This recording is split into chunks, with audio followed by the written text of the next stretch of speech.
கர்த்தருடைய பரிசுத்த நாமத்திற்கு மகிமை உண்டாவதாக. இன்றைக்கு நாம் அப்போஸ்தலர் 5ஆம் அதிகாரம் 11ஆம் வசனத்திலிருந்து 20ஆம் வசனம் வரைக்கும் நாம் தியானிக்க போகிறோம். ஜெபித்து ஆரம்பிப்போம். அன்புள்ள ஆண்டவரே, இந்த உம்முடைய வேதத்தை தியானிக்கும்படியாய் நீங்கள் எங்களுக்கு தந்திருக்கிற இந்த நேரத்திற்காக உமக்கு நன்றி செலுத்துகிறோம். உம்முடைய வார்த்தையில் இருக்கிற ஆண்டவரே ஆழங்களை நாங்கள் அறிந்து கொள்ள உங்கள் பரிசுத்த ஆவியானவர் எங்களை சகல சத்தியத்திற்குள்ளும் நடத்த போகிறதற்காக உமக்கு நாங்கள் நன்றி செலுத்துகிறோம். இயேசு கிறிஸ்துவின் நாமத்தில் ஜெபிக்கிறோம் நல்ல பிதாவே, ஆமென். உங்களுடைய வேதாகமத்தை எடுத்துக்கொள்ளுங்கள்.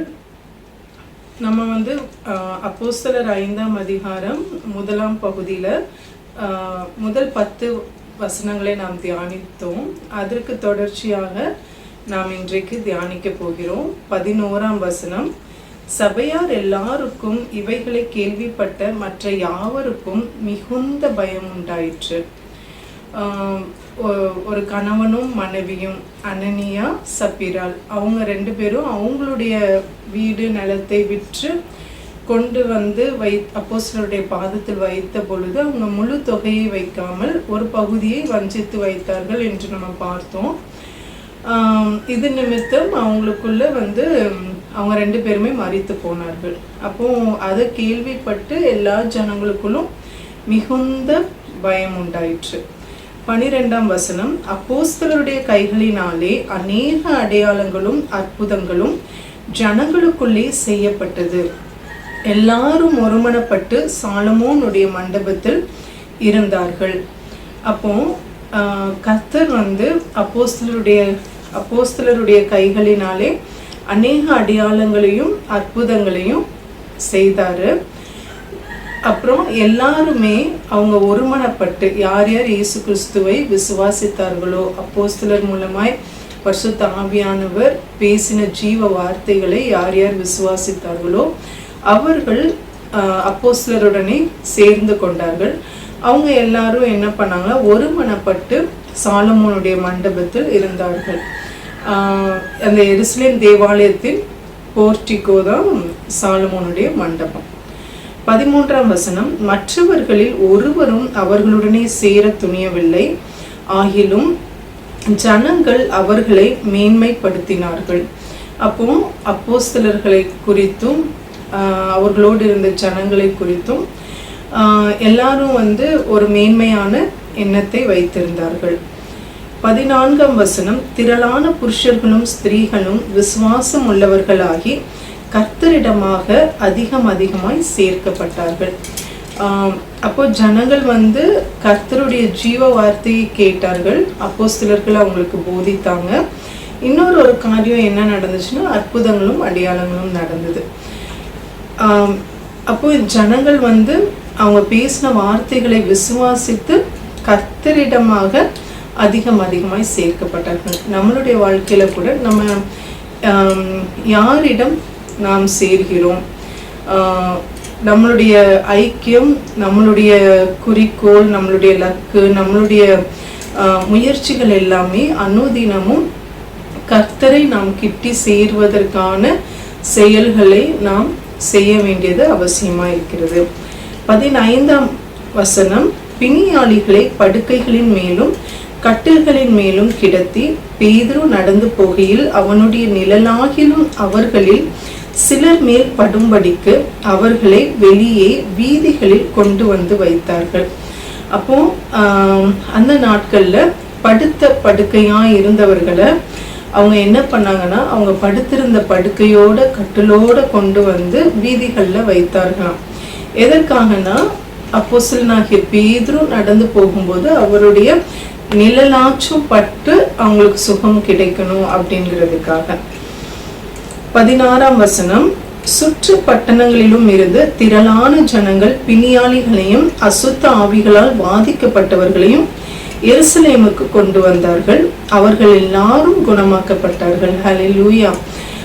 இங்க என்ன பார்க்கிறோம்னா, அப்போஸ்தலர்களை தேவன் எருசலேமில் உள்ளவர்களுக்கு மட்டுமல்ல, எருசலேமை சுற்றி உள்ள பட்டணங்களிலும் இருந்து திரளான ஜனங்கள் என்ன பண்ணாங்கன்னா பிணியாளிகளையும் அசுத்த ஆவிகளினால் பாதிக்கப்பட்டவர்களையும் எருசலேமுக்கு கூட்டிக் கொண்டு வந்தார்கள், அப்போஸ்தலர்களால ஜெபிக்கப்படும்படியாய். அப்போ அப்படி கூட்டிட்டு வந்த ஒவ்வொருவரும் என்ன ஆனாங்கன்னா குணமாக்கப்பட்டார்கள்.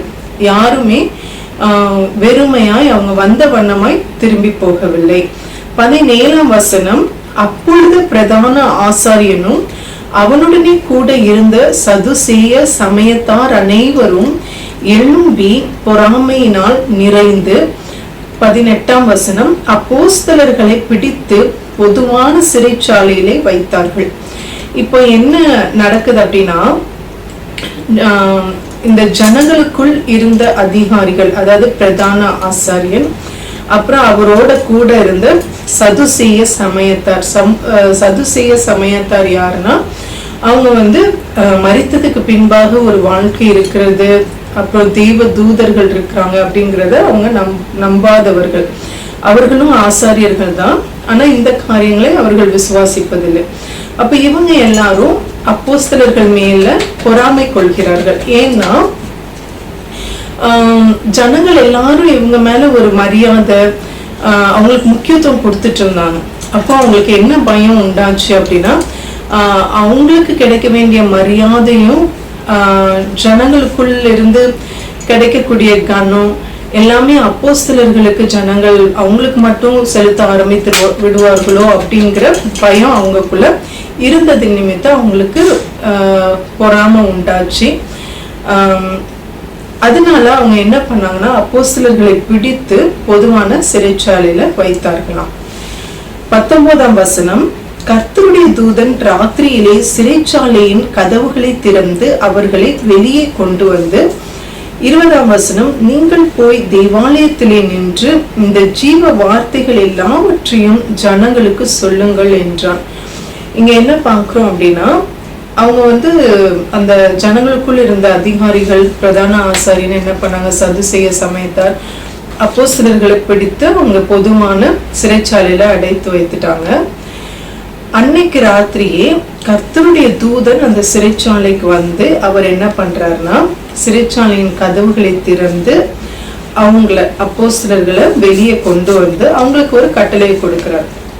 என்ன கட்டளைன்னா, நீங்க போய் தேவாலயத்திலே நின்று இந்த ஜீவ வார்த்தைகள் எல்லாவற்றையும் ஜனங்களுக்கு சொல்லுங்கள் என்றான். ஹல்லேலூயா.